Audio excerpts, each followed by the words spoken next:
Hi, my name is John Nania. I'm the Chief Energy Officer here at Nania Energy Advisors. I got about 30 years of experience in the energy market, and today the reason we're talking to you is because in those 30 years we've never witnessed the calamity that is what happened in Texas in the month of February. And so we're going to talk a little bit about that, and how it can affect you and what you can do to prevent any kind of harm from coming to you in the future. In Texas, we had record cold that shut in gas supply and made it impossible for electric generators to create electricity. And so effectively, they had an abundance of demand and not enough supply on both gas and electric. And the end result was that we had prices that skyrocketed to levels unprecedented in the energy market. Um, and so this, although happened in Texas, the effects are being felt elsewhere throughout the country.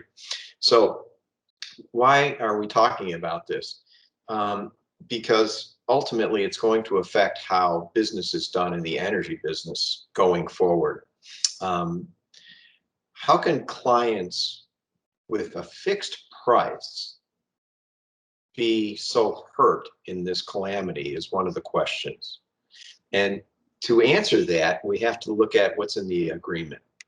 Um, if someone has a fixed price, you've contracted for energy at a rate for all of your consumption, hypothetically, you should be able to rest assured that in almost all circumstances, that's exactly what you should get. So what went wrong down there? Mother Nature. So in every energy agreement, there's a clause called force majeure or acts of God. They're about the same. Um, Acts of God contemplate events that happen in nature that are outside of everybody's control.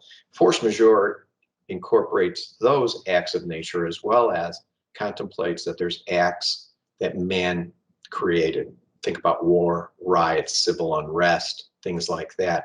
In this case, it might be that there was some legislative or regulatory interference, if you will, in the marketplace that caused this. But regardless, it's outside of either the supplier or the customer's control. So when force majeure or an act of God is declared, it relieves the obligation of the parties to fulfill their obligations under the contract.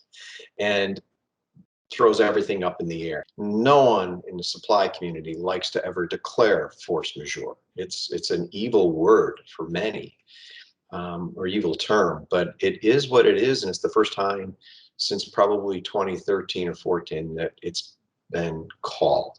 So to the extent that it happened in Texas, we're seeing that in other markets, prices rose dramatically.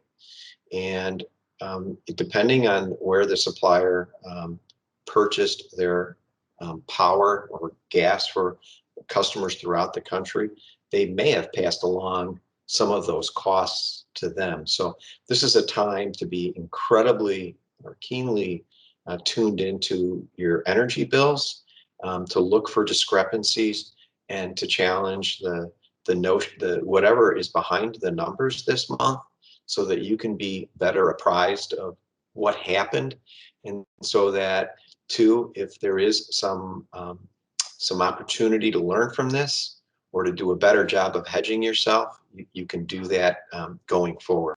Why is this important to you? To ensure that this calamity that hit the users in Texas doesn't happen to you. First, it's important that you always use a good supplier that's well capitalized. You want to make sure that if something like this happens, that they're not going to be in a position where they can't fulfill their obligations, even if they wanted to. Second, it's time to check the fine print and energy agreements about force majeure, acts of God, material change rules or language. And third, it gets back to the intent of the company that you're buying from. They may have the best intentions, they may have good finances, but at the end of the day, if they're not committed to really taking care of their customers, then you may have a problem. Well, I hope this is all beneficial. And should you need any help with your in particular February invoices, please feel free to give us a holler. Thanks.